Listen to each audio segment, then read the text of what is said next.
The air in the bunker was thick with smoke and the damp, stale scent of earth. The muffled roar of artillery never stopped, each explosion shaking dust from the low concrete ceiling. Deep beneath the Reich Chancellery, the last remnants of Hitler's government shuffled from room to room like ghosts. It was April 30, 1945, and Berlin was collapsing above them. Adolf Hitler sat slumped in a wooden chair at the end of a long, cluttered table. The map of Berlin on the wall was marked with red pins, each one representing Soviet forces that had already breached the city's heart. His generals no longer spoke of victory, only of delaying the inevitable.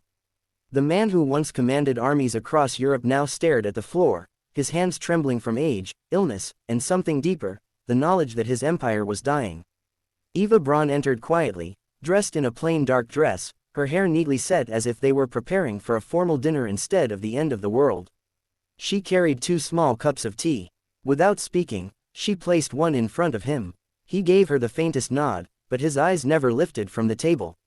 Outside, the sound of gunfire grew closer. The Soviets were only blocks away. The guards in the bunker corridors shifted uneasily, whispering to each other in low voices.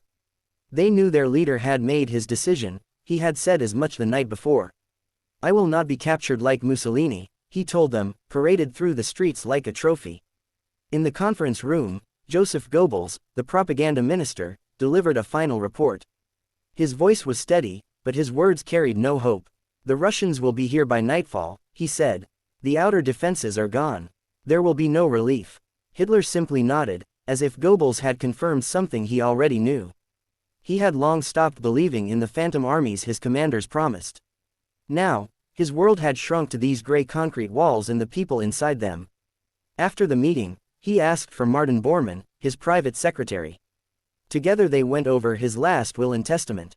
His instructions were simple but absolute. His body and Eva's were to be burned immediately after their deaths, so the Soviets could never use them for propaganda. He signed the papers with a shaky hand, the once bold signature now a thin, wavering scrawl. In a small adjoining room, a pistol lay on a table beside a small vial of cyanide. Hitler picked it up, weighing it in his hand for a moment, then set it down again. Eva entered, closing the door behind her. She smiled faintly, though her eyes betrayed the fear she tried to hide. "It will be quick," she said softly. They spoke little after that.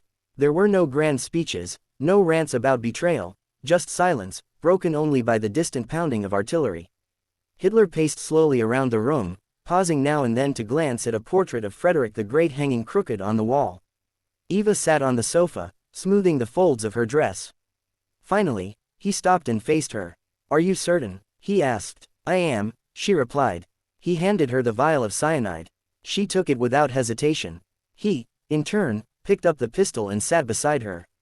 They exchanged a brief look, one last acknowledgement of the path they had chosen. Then, almost at the same moment, she bit down on the capsule, and he raised the pistol to his temple. The shot rang out, sharp and final, echoing through the narrow hallways.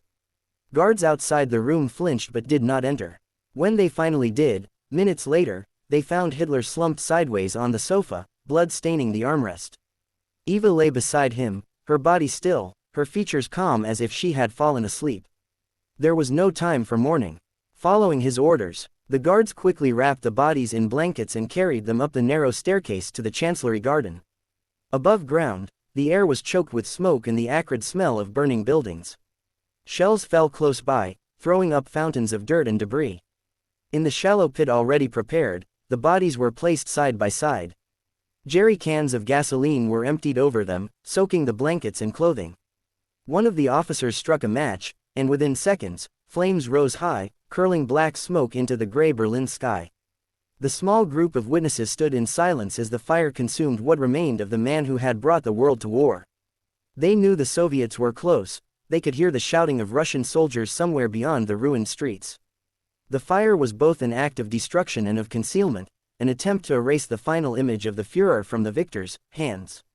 As the flames burned lower, the group scattered. Some went back into the bunker, others disappeared into the maze of rubble above ground, hoping to slip away before the Soviets closed in. Within hours, the Red Army stormed the area, their boots echoing in the now empty halls. In the days that followed, rumors of Hitler's fate spread like wildfire. Some claimed he had escaped to the Alps, others that he had fled to South America. But in the charred crater in the garden, the truth lay in fragments, bones blackened by fire, teeth that would later be matched to dental records. The Reich he had built was gone, crumbling under the weight of its own violence. The city that once marched to his speeches was now nothing more than ruins and ashes. And deep in the earth beneath Berlin, the air in the bunker grew still, the sound of his voice silenced forever. Outside, the war raged on for another week before Germany's surrender. But for those who had been in the bunker that day, the war had ended with the crack of a single gunshot.